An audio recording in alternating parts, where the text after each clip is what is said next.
everybody. This week, it's a very special week. We're covering the testing procedure.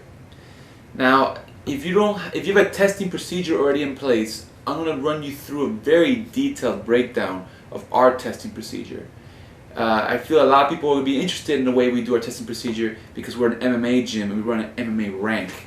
However, if you have your own testing procedure in place that you really like, you can get this whole curriculum, just toss it to the side, and this week you will break down your way of doing things to your entire staff. However, I'm going to show you our instructor manual for this week, and this is exactly how we teach all our future instructors how we run our testing system. So let's just dive right in. Now, first of all, in our gym we run a monthly curriculum. It means every month there's a posted piece of paper for every program with all the moves of the month that you'll be practicing. Now, I know initially some people are like, when they hear about curriculums, they're like, oh wait, a curriculum? Like, that's going to limit us, this and that. Remember I talked about disguised repetition. If I put double leg takedown, put double leg takedown, hand side single, and head and arm throw, just those 3 moves that month. You saw just with the double leg drills I showed you, we have enough drills there to make tons of different kinds of double legs. And imagine you add the single leg in there, and you add the head and arm in there, and then for the grappling you have the grappling curriculum, and then your striking curriculum. So our introductory program has a very basic curriculum, and our combat athlete program has a more detailed curriculum because they have more classes and are more advanced. And the combat athlete curriculum is split up into 3 categories: striking, wrestling, grappling. And same thing with our intro one, split up in those 3 categories. Now, the striking curriculum, it could be combinations that they have to learn. It could be striking concepts. Like it could be, we sometimes use kind of like forms, like karate forms. So we have something like, I'll have like a form, like for example, a form called the elbow kata, which the guys have to do a form with all the elbows that we have in Muay Thai, back spinning elbow and stuff. So like different things you can add in there that you want to do for your striking. We had a whole month curriculum, just mitt routines, where we show different specific techniques, like how to feed slips into uppercuts and stuff, how to do drills like where I touch this side, you fire that way, and like teach an entire mitt routine. And that was the curriculum for the month for striking, all these mitt routines. So when they came to testing, they had to show that they know how to feed mitts. And it's nice to do that because then you have an entire gym that knows how to feed mitts. So the striking curriculum can be any sort of thing like that. It can be bag routines, it can be anything you want. Wrestling routines, very self-explanatory. Jiu-jitsu routines, very self-explanatory. Now, we split each category into 2 categories. We subdivide it into 2 categories: white belt curriculum, colored belt curriculum. White belt curriculum, colored belt curriculum, all the way through. So in class we teach all the techniques. We teach the colored belt and white belt curriculums, but the white belts are only responsible to test for the white belt stuff. The colored belts are responsible for knowing the entire thing. And this, in the beginning, if you don't have a curriculum, in the beginning you will meet resistance from the students just because it's something different. Everyone always resists everything that's different. If you have already started to notice that as you're implementing all the stuff we're teaching you guys, everything has changed resistance. But I remember we had a few guys that were really adamant about not liking it in the beginning, just they didn't like the concept that they already knew what they do the whole month, and we saw those same guys came back to me later and said, man, no, it wasn't the curriculum that was getting people and their feathers ruffled, it was the testing, because we never had testing before. And there's some people like all upset about the testing and the curriculum and stuff, and those same people, I almost feel like saying their names, but I don't want to put them out there. The same people came back to me afterwards and said, man, Master Marcos, this curriculum thing you did is the best thing you ever did in this gym. And I've gotten that comment many times over. I've had fighters win fights, and people come up to them and ask them, and they just yell, curriculum baby, because it's very common. Very common. It's happened to us at least 4 or 5 different times with our fighters, where the submission they win with was a submission that we were working on the curriculum that month. And it's not a coincidence, because that month they're actively doing it, and we're disguised repetitions, and it's an integrated system where they're hammering that move in the whole month, so when the fight comes, they hit it. And I have multiple examples of that. So the curriculum is a huge tool in making your students better. Because I talked about it a little bit before, but now we're talking about the testing. I want to hammer it again a little bit. Because what happens is, normally you'd come to class and you kind of just teach whatever's in your mind. Like you walk in, what do you teach? I don't know, I'll teach this thing. And there's no real structure to it. There's no build-up. The next class might be a totally different set of techniques that don't feed that technique. But if you have a monthly curriculum that's all about attacks from side control or leg locks, then like every class is building off the previous class, and it just burns it in so much better. Next reason we want curriculums, because the curriculums now mean you have to test people on them, and when you test them on it, it means you have to learn it. So because a lot of people, you may show different moves, but they're going to stay inside their little box of moves that works good for them. Their favorite guard pass. How many guys do you know that have been training 6, 7, 8 years and have the same exact 3 or 4 moves they've been doing since they were blue belts? It's very common. So what the curriculum does, it forces them, by having to test on these things, to go outside their comfort zone of moves and learn new moves. And then they end up loving it and start expanding their arsenal. I have tons of people. Devin's one of them that just recently is a guillotine monster, and he loves guillotines, and it's just something that he picked up in one of the curriculums, and now it's like his favorite move. And had we never had the curriculum, he probably would have never picked it up. So it's such a huge, important thing for retention, for overall student improvement, for your competitors, for everything, to have a curriculum with a testing system. Curriculum by itself is a step up, but it's not the full thing, because without testing, there's no accountability. Like, it's kind of like in school. If I told you, if I was a teacher in high school, and I said, hey guys, read this entire book, and you need to know it, and then you go, well, we're gonna do a test on it. No, I'm gonna trust that you guys are gonna learn this book and write a book report on your own, and just like once you write it and you like it, just throw it away. Don't worry, don't show it to me. You know what's gonna happen. Very few people are gonna do it. We're no different. So just by putting a curriculum out there doesn't mean people will actually master the stuff in that curriculum. You need to test them on it. There needs to be a test on it to give them accountability so they learn the moves. Now, to make this curriculum, having a curriculum posted up already puts you in the top 3 percentile of schools in the country, because most MMA and BJJ gyms do not have posted curriculums every month. Now, having a video curriculum puts you in the top 0.1%. Because as far as I know, right now, I might be wrong, I'm not putting it out there, I believe I'm the only MMA gym with a video curriculum every single month. I could be wrong, I'm not making the claim solid, but from what I know, I'm the only MMA gym that has, or at the time of this video, because I got a surprise in a second, but at the time of this video, I was the only a person that had an active every month MMA video curriculum. So the students can go online to my website at ffacoach.com, put in their password, and watch all the videos. And what I do is I have an intro section that intro students can only see their videos, and it's 3 videos: striking, grappling, wrestling. Then the combat athlete can watch those videos just for fun, but their 3 videos are their curriculum, and it's the same thing: striking, grappling, wrestling, but it's all white belt stuff. Then people who pay for combat athlete platinum, or people who are color belts, they get upgraded to the combat athlete platinum part of the website, where they get to watch all the white belt videos and the color belt videos. So they have 6 videos.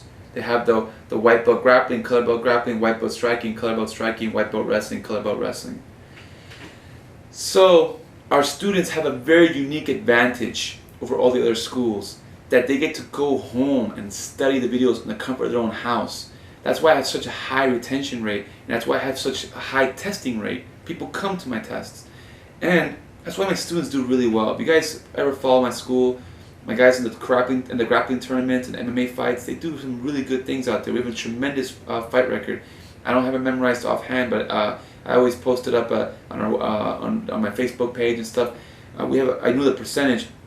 We have something like a 78% win percentage out of 200-300 fights, maybe more. I forget. It's in the hundreds of fights, and it's because of this curriculum. It's a big deal.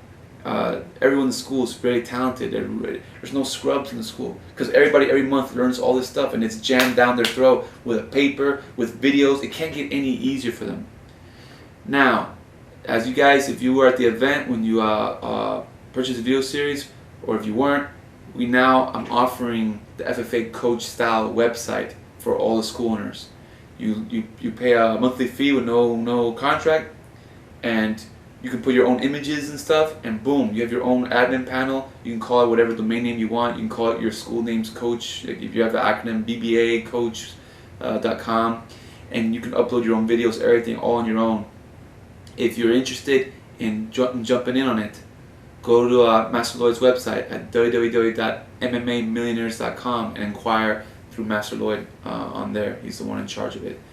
So that I'm giving you a huge tool, a very affordable and cheap tool, so you can superpower your curriculum and give you bragging rights over all the other schools. You know what a valuable piece of value it is when people join the school and I tell them, look, we have a curriculum, most schools will have it, but check this out. The curriculum's up online, and I go on the website and show them all the videos and say how no other school in the area, or I say in the world, but now, like I said, I'm offering this to everybody, but no other school in the area has anything even remotely like this. It's such a value building tool. It makes remember I said earlier about you want to give them at least $2 of service for every dollar they give you. Well, I personally believe we're giving like $4 to $5 of service at this point for every dollar given to us. So like, you want to keep stacking on that value for them, and having that website is definitely one of the ways. Now, in order to test, we have testing applications. So there's an application, and basically the main thing, you can put different things in the application, whatever you want to have in there, but the main requirement for us with the application is attendance. And if you're in our intro program, you have 8 classes a month you can come to. It's 2 times a week. So we make a minimum requirement of 6 classes. And if you're in our Combat Athlete Silver, which is the entry level into the Combat Athlete program, you can have 12 classes a month you can attend. So our attendance requirement is 10. So what happens is this: by making a strict attendance requirement, you're kind of guaranteeing they're going to pass this test, because you don't want to have a test and fail people. I know some people that have tests, but they fail people. So it's kind of counterproductive. You're having this testing system to increase retention and have more black belts, but then you're failing people, which is negative, is anti-retention. Now, like an example I'm going to make is with Harvard. Harvard's one of the hardest schools to get into. Like, once you're in Harvard, it's known to be a very, very difficult school, but yet they have one of the highest graduation rates. You don't have these students coming out of Harvard, even though it's the hardest school, even though it's hard in all the community colleges and stuff in the area, and they got lots of people that fail. But Harvard, who's harder than all the schools, they're so much harder, yet they don't have people failing like the other schools. Why? Because the selection process. They select the cream of the crop. So they set themselves up for success. Well, you want to do the same thing with your testing. Don't just let anybody test. A guy can only come 3 times that month, he comes in and tests, he's going to fail.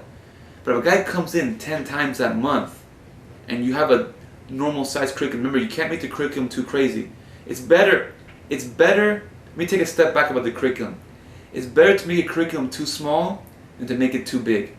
Because remember, if the curriculum's too small, it doesn't mean that you can't teach anything else. It just means that that you can be tested on those moves. Like if I put double leg, head inside single, takedown, and head and arm throw, I can teach whatever I want after that, as long as my students will be ready for those 3 moves. Those are the 3 moves to be tested on. But you're not handcuffed. You can teach whatever you want. Some classes I'll go, okay, let's do a crazy class today. We'll just show some off the curriculum. But I only do that towards the end of the month when I know all my students already know all this stuff. So that's the point of the curriculum. If you make the curriculum too big, it's going to scare people from testing. They're not going to test. So it's always better to, make a smaller curriculum than a bigger curriculum. So now you have your curriculum. It's a realistic size. And you know that someone's come to 10 classes, there's no way they're going to completely bomb this. They may get a C or a B, but they're not going to get an F or a D. So by having an attendance requirement, you filter out and you make sure that you have like the Harvard, the right selection process. Now, you can offer ways for people to make up credits. If someone misses more than 2 classes and now they're not eligible to test, but they want to test, you could tell them that private lesson with any of the instructors counts as 2 credits, and testing camp counts as 2 credits. Now, what the private lesson thing does, it helps your students out. Your instructors out. It gives them an opportunity to make some extra revenue, and at the same time, it helps the students out because they're getting that private one-on-one instruction. And you all know that with a private lesson, an hour with a student going over the curriculum, man, you gotta definitely do a lot of damage for that guy and help him out. I mean, damage in a good way. Damage like he's gonna kick butt in a test. But you're going to help them out big time with that private lesson. So it definitely, it's a win-win. It helps them to learn better, it gives them an opportunity to make up the credits, and it helps your instructors. Now what testing camp is the weekend before the test, we have a big review session. I get an instructor to run it, and whoever comes in, he'll review any question they have. But we emphasize review. We don't want someone to show up to testing camp and say, teach me the entire curriculum. You ask them what moves you want to go over, and we review the stuff they don't know. Now, on top of that, we make it count as 2 classes, and we charge for it. For introductory students, we charge 20, for Combat Athlete Silver 10, for Combat Athlete Gold 5, and for the Platinum and Masters Club, it's free. The testing camp, what I do with it, I give all the revenues to whoever's teaching it, because it's usually a smaller turnout. Usually you have like 3 or 4 guys turn up for testing camp, so the instructor might make $50 to $100, and it's not bad for an hour or 2 of work. So that's how we do the testing camp. It's another opportunity for them to feel confident with testing. It's an opportunity to make up the credits, and it's another revenue generation for your instructors. Now, we usually run our testing on the last Thursday of every month, and we don't make a big deal out of it. Like, we don't make big announcements, like we don't send an email blast, tomorrow's testing and that, because a lot of people are chicken, okay, and they get an email about testing tomorrow and it makes them skip that day. Furthermore, we've already trained our staff that if people call that on Thursday to ask if there's testing today, they say no, alright, because like people call like to see, so they don't have to test. Yeah, it's a lie, but it's for their own good, right? We need to get everyone testing. People get nervous, it's a natural response, but you know, you like I said, just run the last Thursday during a normal schedule. Don't create like a special time for the class, for the test. The normal class schedule runs normal, but every class is testing class. Now, I always give the students 15 minutes extra to practice the moves on their own. It cuts the tension, and sometimes a student is not sure about one move, and he's so freaked out because he knows that one move, and in 15 minutes he'll figure it out with another student. Because remember, they've come to the classes, they just need a little review. So, by tradition, every time we have a test, the first 15 minutes, they're on the mat just practicing on their own before I start. Now, that being said, if a student is late to class, they're not allowed to test. Because at this point I had a 15-minute warm-up, and now they're still late. It means they're like 16, 17, 18 minutes late. They're just not allowed to test. There's ruthless about that. Not acceptable at all. If the student comes out of uniform, he can't test.